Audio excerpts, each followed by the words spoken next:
Yo, what is up? What is up, guys? Welcome back to the channel. Welcome to another video. Here we go again. Attempting to fix this bike.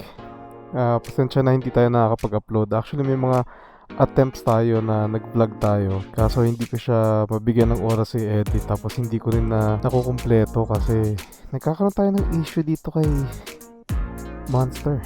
Meron nga siyang check engine ngayon eh. So today is Tuesday. I don't know, maybe 9:30 AM or yeah, should be 9:30 AM. Dadali natin siya sa Ducati. Baka bimisita tayo ng ibang shop para himingi ng advice kung anong kailangan natin gawin para maayos tong si Monster. Ito yung mga nagiging issue ng motor na to kasi sobrang tagal nga siya na parada. Sabi nga ni Macmac, ang mga problema ng mga Italian bikes pag hindi mo ginagamit, mas lalong nasisira. This is part of the journey kung paano natin naayusin yung problema na to. And sana, if ever na maayos natin agad, ma-enjoy na natin siya, hindi na magkaroon ng iba pang problema. Kasi masarap siya gamitin, hindi natin ma-enjoy. Cold start? Oh shit. Kailangan pala natin ng gasolina rin. Medyo maingay na siya. Sarado natin to. Medyo maingay na siya ngayon kasi nakabitan namin ni Macmac ng bagong exhaust. Slip-on lang naman siya. Pero ito yung clip, panoorin nyo kung paano namin ginawa ni Macmac to.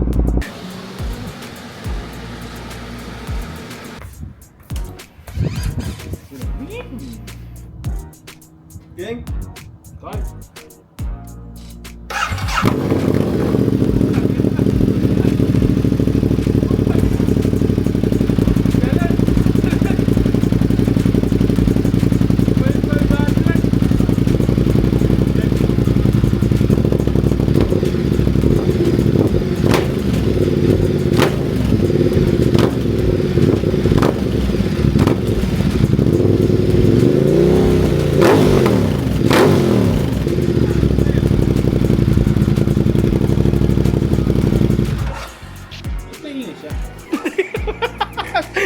Ano tama mo? Ba't maingay siya? Parang bakit tayo? Parang hindi naman gano'ng kaingay. Orayon eh. Gagong ingay. Works Comp. Works USA. Itim nga lang. Ang gusto ko originally yung titanium finish sana pero wala eh. Back order.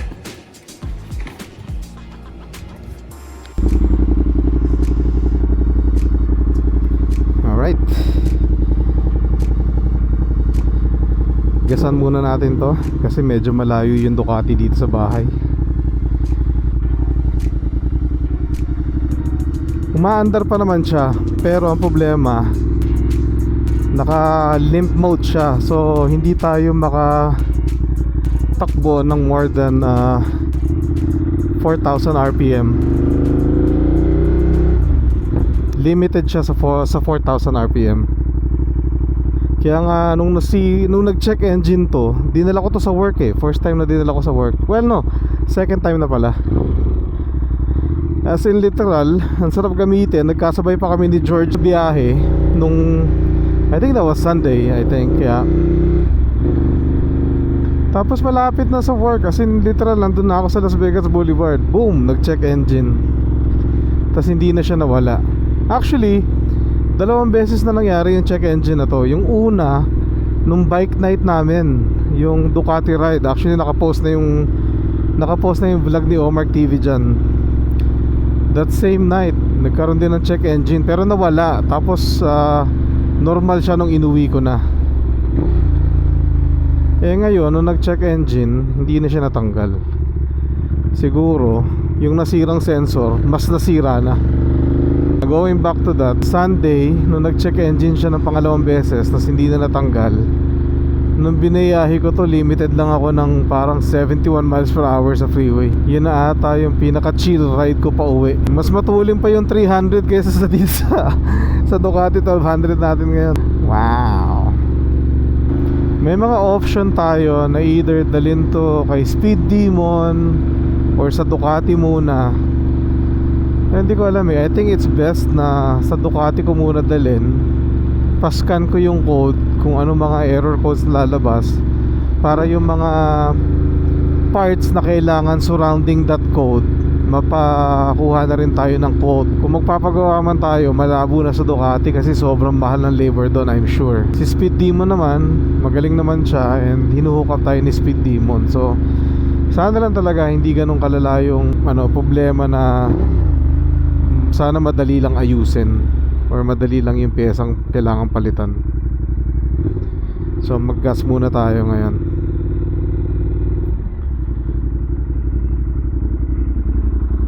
Gagas tayo, punta tayong Ducati, pero hindi na natin siguro i-film yung biyahe nun. And we'll see you guys in a bit. So, malapit na tayo sa Ducati, guys. Okay naman, wala naman aberya. Yun lang talaga, mabagal lang siya. Which is probably a good thing kasi safe, extra safe tayo sa kalye, hindi tayo nag-i-speeding. Pinagbabawal na technique.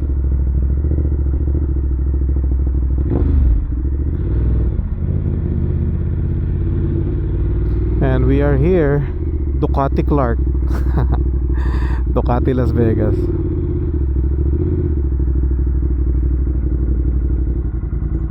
Let's go meet Vince, and hopefully Mario nandito rin para matulungan tayo.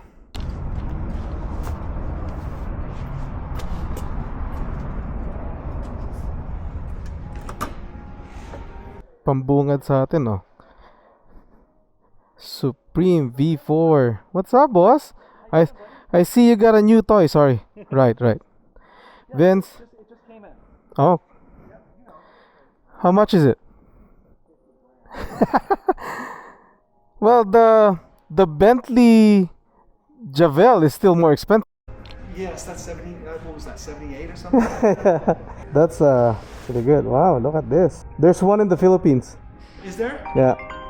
It's sold right away. Oh, I bet. Yeah. I bet. So Vince, I need your help. Yeah, what's going on, dude? This is the Monster. Okay. Less than 1100 miles. Nice. Changed the tires because it was 2013. Right. Good. You know what I mean? Well, you got the VIN number there, so let's pull up the information. I'm on limp mode for 3 days now. The sensor from this is reading that it's on. Then it puts me on limp mode. So my 300 GTV is faster than this bike right now. Got it. We could easily erase it. The problem is, it's picking something that's not working right. Yeah, which is, I think it's really the sensor. Yeah, it is. It's a yeah. great bike. I mean, yeah, we'd be more than happy to bring it in there. Oh, you got the new shoes too. Oh man, I heard it's comfortable.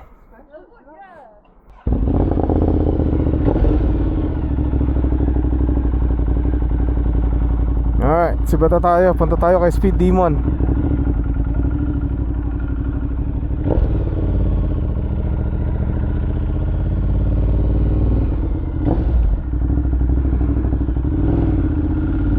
Punta muna tayo kay Speed Demon kasi at the end of the day, kung sakaling may papalitan na piyesa at saka labor na gagawin dito sa Monster, si Gary pa rin talaga ang gagawa. Kaya puntahan natin siya.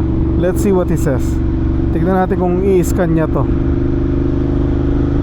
So up to now, hindi pa rin nagagamot ang ating limp mode. Speed Demon, here we go.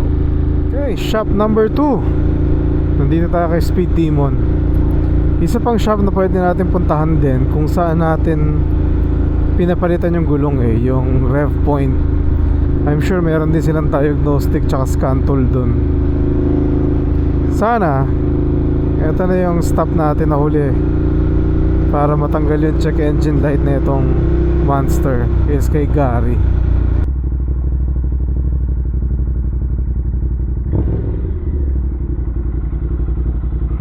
Okay, nandito tayo sa Speed Demon. Kausapin natin si Gary and we'll go from there.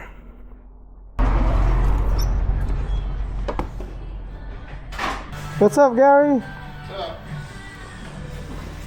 What'd you get? Ducati. Yeah, Monster. Yeah, I have a problem with it. What's the problem? Check engine.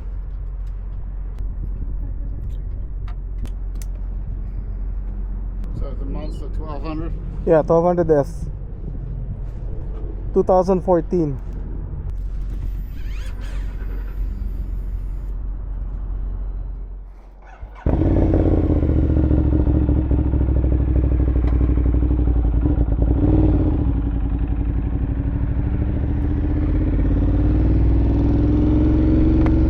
Okay, so not successful. Nakita yung code, tama nga. It's the APS sensor.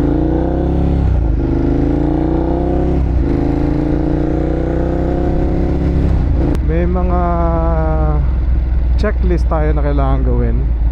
Hahanapin natin yung pyesa na APS para mapalitan. And then papagawa rin natin yung timing belt. It's not because of the mileage of the bike, it's actually because of the age of the bike.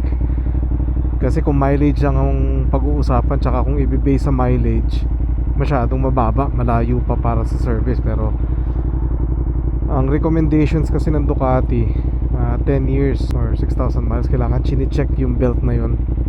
Very unsuccessful day so far. I'm thinking of going to Bellissimoto. Bellissimoto naman, sanay na sanay siya dito sa Monster. Baka matanong ko siya kung may pyesa na pwedeng aftermarket na lang para hindi na tayo umasa sa OE. You know what? We're already out. Puntahan natin ang Bellissimoto.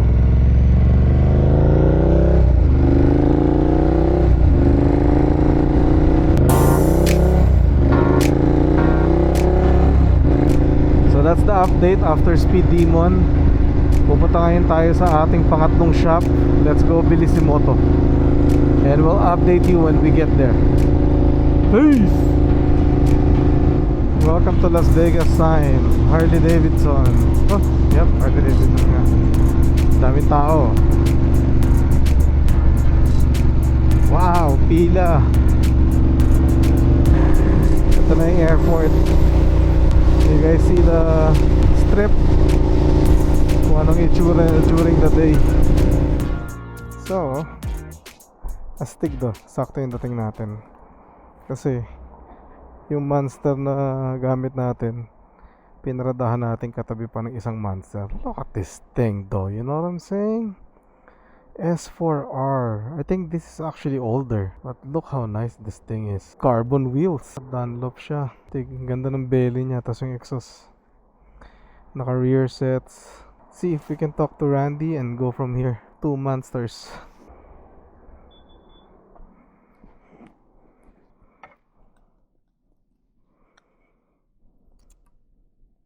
What's up, Randy?